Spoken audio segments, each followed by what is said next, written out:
वसूली की पीड़ा महाअघाड़ी सरकार को रात भर सोने नहीं देती। यही कारण है कि शरद बाबू के भतीजे अजित पवार नियमित रूप से जनता दरबार लगाते हैं। जनता दरबार में उनके सामने एक पार्टी कार्यकर्ता ने कहा कि हमारा पैसा किसी ने लिया हुआ है, वो वापस नहीं कर रहा है, वो पैसे वापस दिला दीजिए।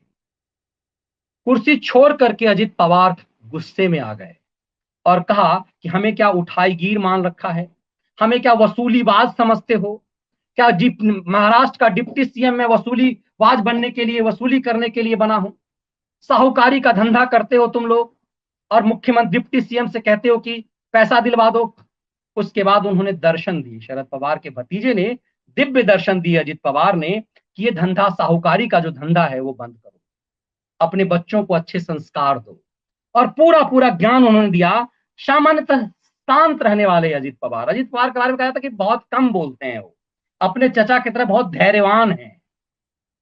लेकिन उस अजित पवार के बारे में जब उन्हें इस तरह की बात कही गई कि एक कार्यकर्ता किसी को पैसा दिया होगा, हो सकता है इस ढंग का साहूकारी गिरी करता होगा और वो भी दबंग होगा, पैसा वापस नहीं कर रहा होगा, तो ये बात कहा कि जनता दरबार में इस तरह की बातों की शिकायत लेकर के आए हो?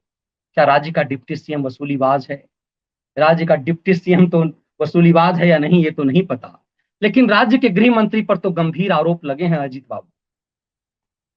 और इसीलिए ये वसूली का मामला आज पूरी तरह से बेचैन कर गया अजित पवार और पूरी तरह से दिव्य दर्शन वो देने लगे अपनी कार्यकर्ताओं को।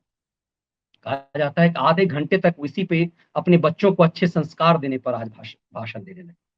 इसलिए इस वसूलीबाजी के मामले ने उन्हें बेचैन कर दिया, उनकी सरकार, क्योंकि वसूलीबाजी का यह आरोप सिर्फ राज्य के गृह मंत्री अनिल देशमुख पर नहीं लगा है।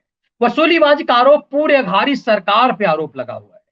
राज्य में पुलिस का पूरा सिस्टम ट्रांसफर पोस्टिंग का खेल बना हुआ था और ये माना जा रहा है कि पूरी तरह से पूरे सिस्टम इसमें जुड़ाव था। इसीलिए आज अजित पवार एकदम से बेचैन हो गए एक सामान्य से मामले पर कि सरकार का डिप्टी सीएम वो वसूली करने के लिए नहीं बने हैं, साहूकारियों को प्रश्रय देने के लिए नहीं बने हैं। और उसके बाद जो वहां एक पिन ड्रॉप साइलेंट हुआ कि दोबारा कोई सवाल उठ ही नहीं पाया। पता नहीं फिर अजित पवार कब जनता दरबार लगाएंगे, लेकिन ये संदेश आज पूरे महाराष्ट्र के वेबसाइटों में, मराठी वेबसाइटों में छाया हुआ है। मराठी वेबसाइट में तो कई चीजें छाई हुई हैं आदित्य ठाकरे को लेकर के भी। कल इस पर हो सके तो विश्लेषण करूंगा, वो रोचक विश्लेषण होगा।